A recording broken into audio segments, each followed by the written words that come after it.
He's calling for the government to launch a full inquiry into allegations that the security services ran a smear campaign in Northern Ireland during the 1970s aimed at leading politicians. Colin Wallace's allegations of a dirty tricks campaign against politicians have been supported by a former colleague who worked alongside him as an army information officer in Northern Ireland. Michael Taylor, now a Midlands businessman, today confirmed the Clockwork Orange operation included smears against Ian Paisley, already then a thorn in the side of the authorities, and Westminster politicians like the former Ulster Secretary Merlin Rees. He said he'd seen the forged documents used as the basis of disinformation spread by the Army Press Office. Colin Wallace lost his job in Northern Ireland in 1975 after being accused of making an unauthorised leak to a journalist. But his former boss, Peter Broderick, told us today the leak was an incredibly trivial thing. And he said an attempt by the Ministry of Defence to link Wallace with Protestant paramilitaries was one of the most clumsy pieces of black propaganda he'd ever come across. Well, I think it's an enormous breakthrough for me, because one of the great difficulties over the past 15 years has been for anyone else to come forward and say that there were dirty tricks going on during the period, or even to admit that I exist officially, because for a long time both the Minister of Defence and indeed the government were saying that I had no such job in Northern Ireland. It was clear he was doing work of a much wider nature than the official bit of paper said about the press information job, and I think all that is being not only reinforced, but I mean the people who he's worked with and in fact who were his superiors seemingly are expressing regrets about the way in which, to put it absolutely bluntly, they're saying he was stitched up. Mrs Thatcher will now come under increasing pressure in Parliament to order a much wider inquiry. The Defence Select Committee of the House of Commons is to hold its own inquiry into the Colin Wallace affair. It wants to take evidence from the Ministry of Defence and will meet next week to decide whether to call Mr Wallace himself as a witness. Last week the government confirmed the claims made by Mr Wallace, a former Army press officer, that disinformation was used in Northern Ireland in the early 70s. But it rejected his allegations that there had been an officially sanctioned smear campaign against leading British politicians. From Westminster, Jane Bennett-Powell reports on the implications of the new inquiry. The Defence Select Committee took its decision just 10 days after the government announced both the Calcutta inquiry and the internal MOD investigation. The committee said in a statement it was deeply concerned about the evidence of maladministration at the MOD. So it'll look at policy and administration and call for answers from within the ministry. When David Calcutta QC was appointed to look into Mr Wallace's dismissal for leaking a document to a journalist, Michael Mates, the Defence Committee chairman, indicated no further inquiry would be needed. Today he declined to comment about this new investigation.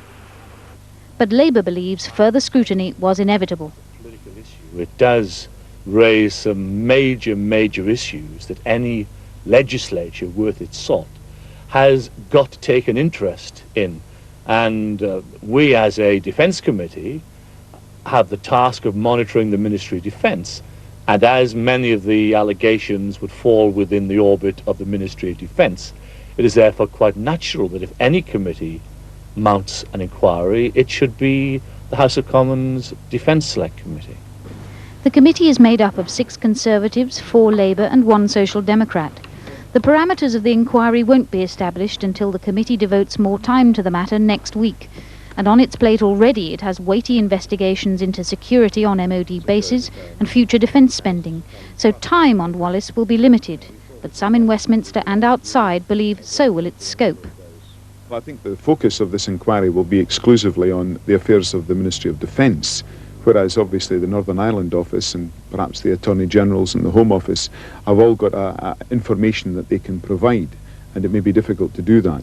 The other point, of course, is that the Select Committee inquiry is going to depend upon the willingness of witnesses to come forward, and that will be dependent upon their immunity from prosecution under the Official Secrets Act. And I'm not sure whether the Select Committee will be able to get round that unless they've cleared it with the MOD already. It may well, provided the people on the Defence Committee ask the right questions and are searching in their investigations, then I would imagine that it would actually command more confidence than a Security Commission inquiry, which would be more under the control of the government, particularly in its final report. Colin Wallace called for Mr Mates to be removed from the inquiry, but gave a cautious welcome to the investigation itself. Well, basically I'm pleased because it means that yet another part of the problem will be looked at by an official body. However, I'm concerned that their terms of reference will only allow them to look at the administrative matters as far as the Ministry of Defence is concerned. There have been calls already this morning not only for MOD officials to give evidence, but Wallace himself and others allegedly connected with the Dirty Tricks operation, civil servants too, and ministers allegedly the victims of a smear campaign in the 70s. The final cast list won't satisfy everyone. I doubt it'll satisfy them once and for all. I rather doubt if maybe it will satisfy Mr. Wallace. But then they can probably uncover a fair amount of what's happened in the Ministry of Defence and maybe go on and find out exactly the role of Army intelligence. How much of this inquiry will people be able to see?